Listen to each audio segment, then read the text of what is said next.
We got a tremendous opportunity this week to get tens of thousands of unemployed Americans into jobs right away. The federal court judge last week threw out the Chamber of Commerce's challenge against the Bush administration regulation requiring every federal contractor to use E-Verify on new employees.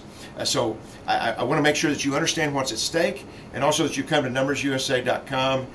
You look at the blogs, the action alerts, the faxes, the phone notes. We've got to put full pressure this week to make sure that the Obama administration knows they've got to use the pure, clear Bush administration regulation instead of putting a bunch of loopholes. Let me show you real quickly what's at stake. The regulation deals with federal contractors. That's any business that does over $100,000 a year with the federal government. That's a lot. Let's just say that this big box here is that big business.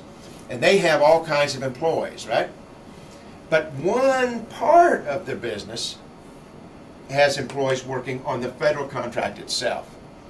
Now here's what the regulation would do. It says every new person that's hired into the federal contract, but also every new person who's hired into the entire corporation has to go through E-Verify. In addition, everybody who actually works on the contract, even if they've been working there 20 years, has to go through E-Verify. So it's the existing workers are E-Verified too. Now, at the beginning, if these people are already working in this department, they have to be E-Verified. But if later on you move an old worker from this part of the company into the contract, they have to be verified too. So it's really kind of ironclad. It just makes sure that if you're going to have a job that's paid for by the American taxpayers, you're going to have to be a legal worker. You got to be E-Verified. We can't have illegal aliens working here, and we can't have illegal aliens being hired into the bigger business. Here's two numbers that really make a difference. Right now, just over 10% of all new jobs are filled by people who are run through E-Verify. That's because businesses are voluntarily using it. But if this regulation goes through, it'll be more than 20%. So it's a doubling in a hurry. It's a fantastic thing for unemployed American workers. Here's the danger.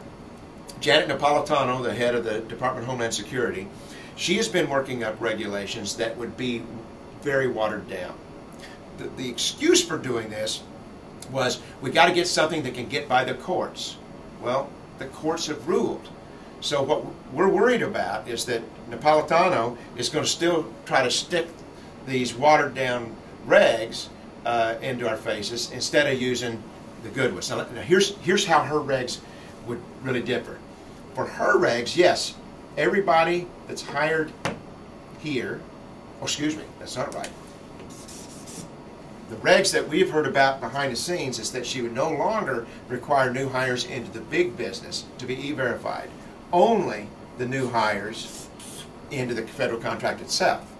Plus, she would not E-Verify the existing workers here. And you see the giant loophole?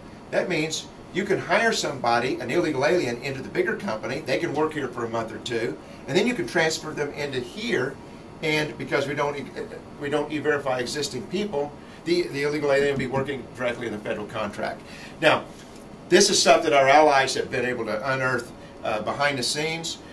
We've just got to insist that nothing like that happens. We want the full Bush E-Verify system, the full system that says nobody can work on a federal contract unless they be E-Verified, and nobody can work for a federal contractor as a new person unless they've been E-Verified. Come to our website, NumbersUSA.com. Let's make that really a big push this week. Thanks.